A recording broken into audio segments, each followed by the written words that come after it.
केसरी जी की बहू बहुत ही हंसमुख थी। अपने देवर का नाम ही रख दिया था पटाखा देवर।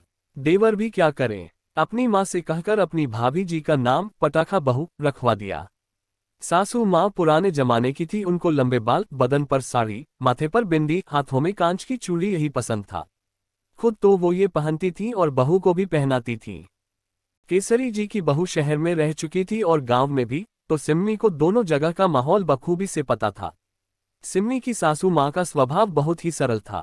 सरल स्वभाव की वजह से अपनी बड़ी बहू की बताई गई हर बात को आसानी से समझ लेती थी।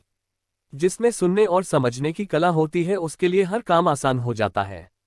अपने देवर की शादी में उसने अपने बाल कटवा लिए, पूरी तरह से अपना लुक बदल ली।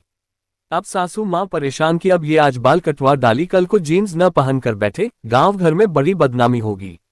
अब गांव से सटा शहर होने के नाते कोई न कोई आ ही जाता था। लखनऊ पास में पड़ता था। जब छोटी बहू आई तो पूरी तरह से शहरी थी।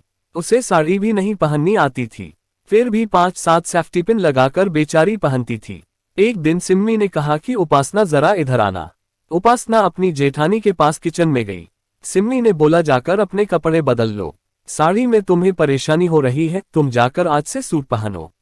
उपासना मन ही मन खुश भी हो रही है कि मेरी जेठानी कितनी अच्छी है, मेरा कितना सपोर्ट करती है। सबको ऐसी ही जेठानी मिले और तेज कदमों में अपने कमरे में जाकर सूट पहनकर अपनी जेठानी के पास गई और गले लग गई। दीदी आप कितनी अच्छी हो, आप कितना सबका ख्याल रखती हो। तब तक बाहर से सासू माँ की आवाज आती है, अरे बहू जी, मान जी, कहाँ हो तुम लोग, आवाज नहीं आ रही है।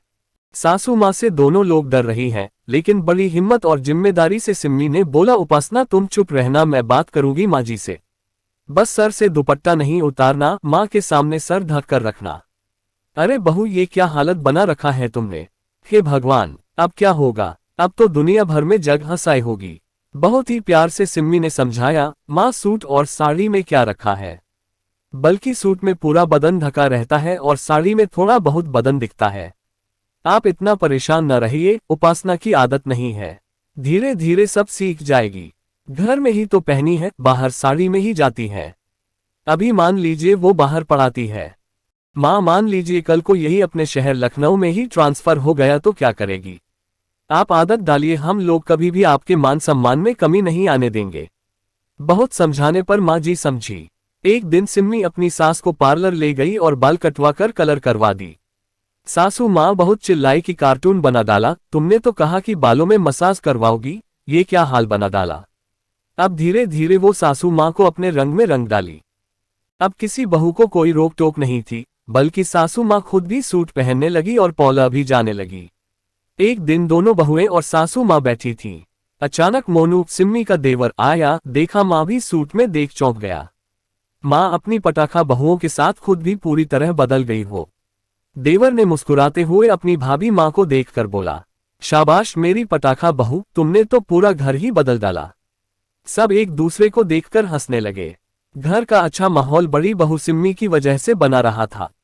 अगर अपनी सास की तरह विचार सिम्मी के ही होते तो शायद घर में इतनी खुशियां न होती। दूसरी बात, परिवार में एकता होनी चाहिए। यदि परिवार में एकता है तो हर काम, हर मुश्किल रास्ता आसान हो जाता है। सोच बदलने पर भी निर्भर करता है। सिम्मी ने अपने साथ पूरे घर वालों की सोच बदल डाली और बड़ी बहू होने का फर्ज भी बखूबी निभा।